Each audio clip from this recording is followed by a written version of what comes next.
Cinta kasih yang sejati sesungguhnya membuat kita merasa takut. Takut bahwa suatu hari kita akan mengabaikan orang yang seharusnya kita kasihi. Kasih yang mengubah kita menjadi seorang pribadi yang dekat dengan Allah, yang sangat mengasihi kita, anak-anaknya. Mari kita ikuti Rehavin hari ini. Tuhan Yesus memberkati. Bapak, Ibu, Saudara, dan Saudari yang terkasih di dalam Kristus. Beberapa hari terakhir ini, kita disuguhkan dengan bacaan-bacaan yang memperlihatkan kepada kita bahwa menjadi pengikut Kristus itu tidak mudah.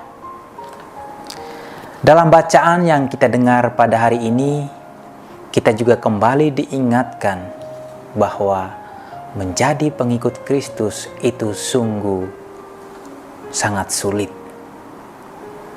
Suatu ketika ada seorang ibu datang dan dia mengatakan kepada saya, mengapa dia yang hari-harinya rajin pergi ke gereja, selalu membantu orang-orang yang membutuhkan, kemudian dia berbuat baik, tetapi toh hidupnya itu seringkali mendapatkan penderitaan.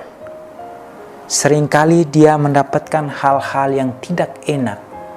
Dan seringkali juga dia dimusuhi oleh orang-orang di sekitarnya. Bapak, Ibu, Saudara, dan Saudari yang terkasih, di dalam Injil hari ini kita mendengar Tuhan Yesus mengatakan bahwa seorang murid itu tidak melebihi gurunya, dan seorang hamba tidak melebihi tuannya. Apa maksud perkataan ini kepada kita? Tuhan Yesus mau mengatakan bahwa kalau Dia yang adalah guru kita, kalau Dia yang adalah Tuhan kita itu menderita, Dia disiksa, Dia ditolak, dan bahkan disalibkan, tentu saja kita tidak boleh berharap bahwa kita akan diperlakukan lebih baik daripadanya. Dan hal ini sangat terbukti di dalam kehidupan kita sehari-hari.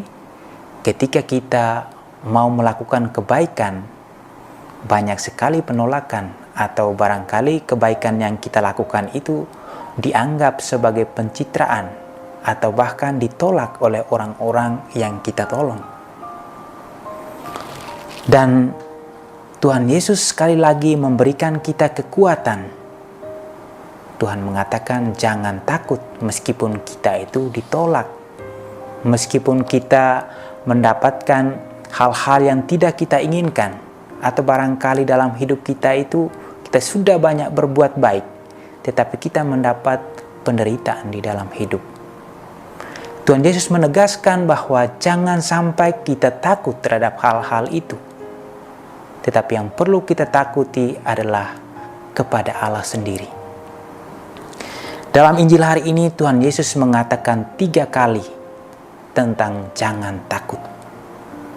Pertama, Tuhan Yesus mengatakan jangan takut terhadap orang yang dapat membunuh hanya badanmu saja.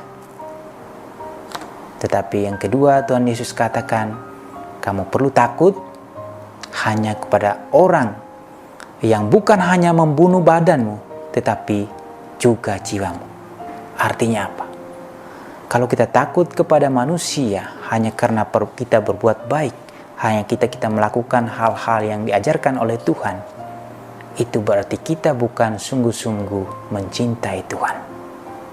Tetapi kalau kita sungguh-sungguh mencintai Tuhan, hal-hal baik yang kita lakukan meskipun mendapatkan perlawanan, meskipun mendapat banyak tantangan, tentu kita akan melewatinya karena sudah dikatakan bahwa kita pasti akan menderita. Seperti Tuhan kita pun yang dahulunya melakukan kebaikan, Dia pun dihukum mati.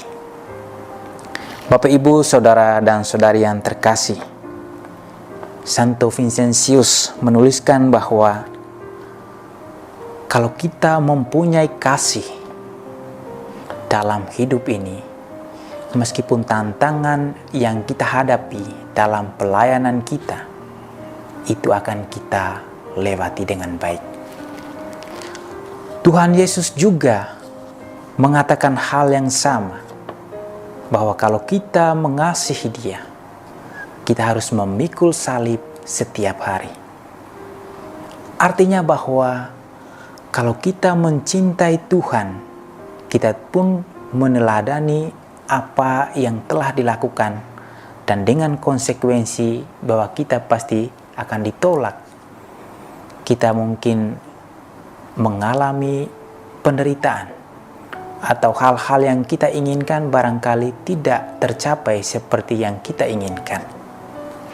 Injil hari ini kembali mengingatkan kepada kita bahwa mengikuti Tuhan berarti kita harus menjadikan Tuhan pedoman dalam hidup kita. Seperti kata Santo Vincentius, Tuhan kita Yesus Kristus yang telah memanggil kita untuk meneladani cara hidupnya akan memberi kita bagian pada semangatnya dan akhirnya pada kemuliaannya juga. Dan pada Injil hari ini kita mendengar Tuhan Yesus mengatakan bahwa kalau kita mengakui Dia di depan anak manusia, yaitu dengan cara hidup kita yang sesuai dengan ajaran, barangkali juga dengan cara itu kita menemukan banyak kesulitan, kita mungkin dikucilkan, kita mungkin ditolak, tetapi kalau kita berani mengakuinya, Dia pun akan mengakui kita di hadapan Allah Bapanya. Saudara dan saudari yang terkasih di dalam Kristus, memang tidak mudah untuk melakukan kasih yang tanpa pamrih ini. Tetapi kita telah diberi contoh oleh Tuhan kita sendiri. Dia rela mati untuk kita, bahkan Dia tidak menuntut sesuatu dari kita. Yang Dia tuntut adalah kesetiaan kita untuk meneladaninya dalam kehidupan kita. Tuhan memberkati. Aku